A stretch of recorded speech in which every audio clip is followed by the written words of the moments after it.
I wake up now and I'm grateful for opening my eyes in the morning, and I'm grateful that I'm here to see another day and that I was given this opportunity to live. I was given a second chance in a way.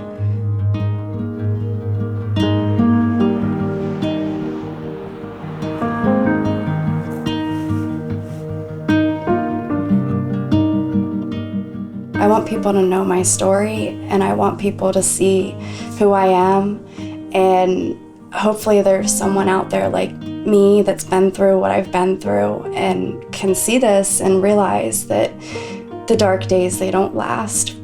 It gets better. It's a lot of hard work, but it gets better.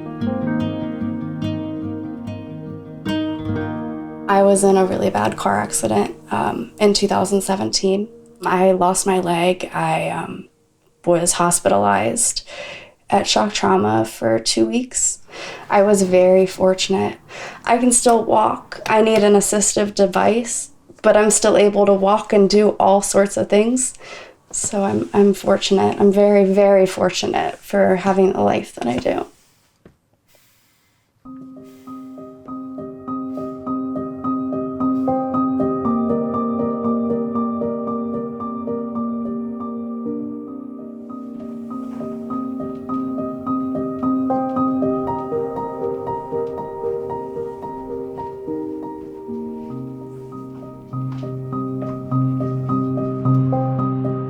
The night of the accident, I was on my way home from a friend's house, and my car spun out and hit the Jersey wall.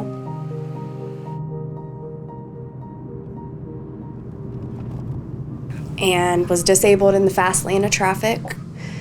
My driver's side door facing oncoming traffic.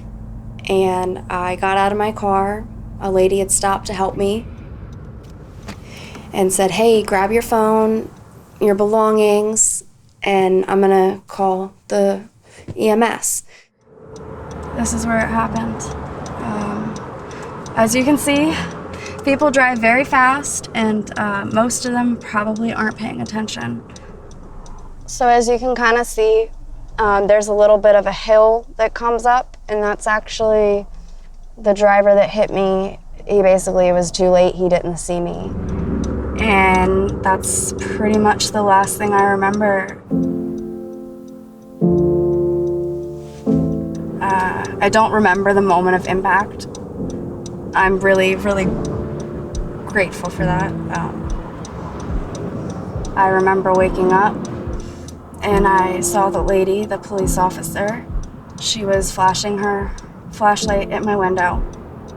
And she was asking, ma'am, are you there? Are you with me? And I said, yes. I said, please get me out. I looked down and I saw my leg. I wasn't in any pain. I had a weird feeling. So I looked down and I saw my leg, and I begged her to get me out of that vehicle. And she said, we have to wait until EMS gets here to help you. And that's when I went unconscious again.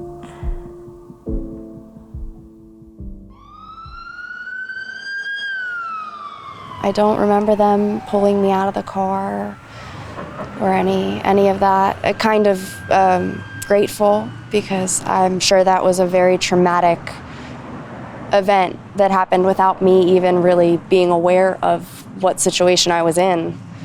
Very scary, really scary. The first responders, they definitely are my heroes. I do know that if they wouldn't have gotten to me and gotten me out and gotten me to the place, shock trauma, to where I needed to be, that I probably wouldn't be sitting here today. I could never imagine what pulling up to my accident was like for them.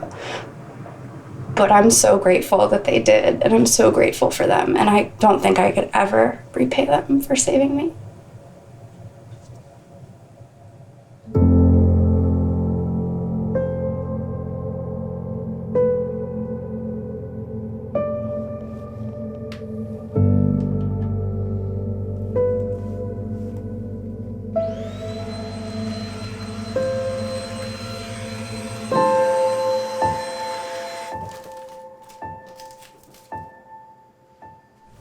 So this was actually my seat and my legs would have been hanging out, and I was reaching under that side when I made the phone call, and I still had my legs hanging out at impact, and this is my door. That's my driver's door and the window.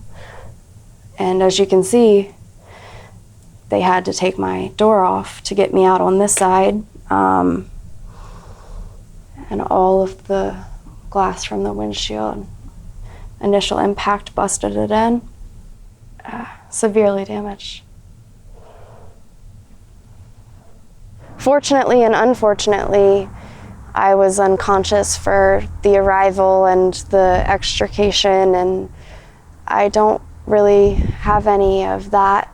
And part of me thinks that it's better because your brain has a funny way of blocking out things that are just too much to handle. And I think psychologically, at the time and now, if I were to remember that whole experience, I think it would have affected me in a very different way than it has.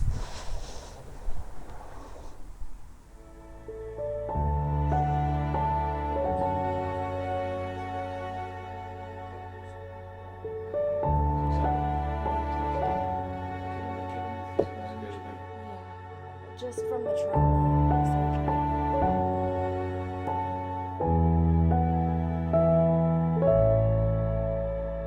I haven't really figured out what I want to do yet, but I know that I want to work with amputees, whether it be creating an organization to help fund with prosthetic legs for people that can't afford them, help with adaptive equipment for vehicles. I've even thought about going back to school to be a prosthetist and make prosthetics. It's kind of an open field, but I know that this has given me a purpose now to have that insight in the future to something really to dream for. And I know that there was a reason that this happened, and I think I'm going to do a lot of good with it. I think there's a lot of brighter days ahead past all the struggles that we've been through. Good things, I have an amazing dog. We adopted our amputee dog, Sally, 6 months after my accident. Me and my fiance saw a picture of her on Facebook at one of the local shelters. And I said, yeah, she's a special dog. Like, go meet her.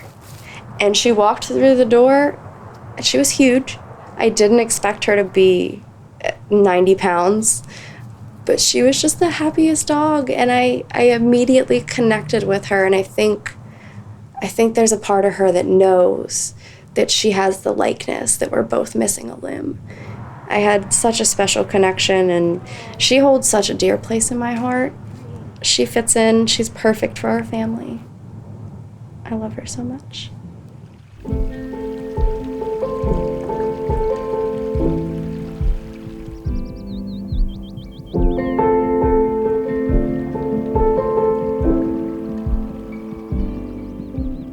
My trauma, I live it every single day because I have to put on my prosthetic, and I'm reminded every single day what happened to me. And for a while, I would wake up in such a bad mood because I'm like, this isn't the life that I thought I was gonna have. But then I start waking up and I'm like, this isn't the life that I thought I was gonna have. But this is a life that I can really, really use for good. I can help so many people that have been through this. And that's what has gotten me through the trauma, is using it for good and using it to help others. And in the end, it helps me.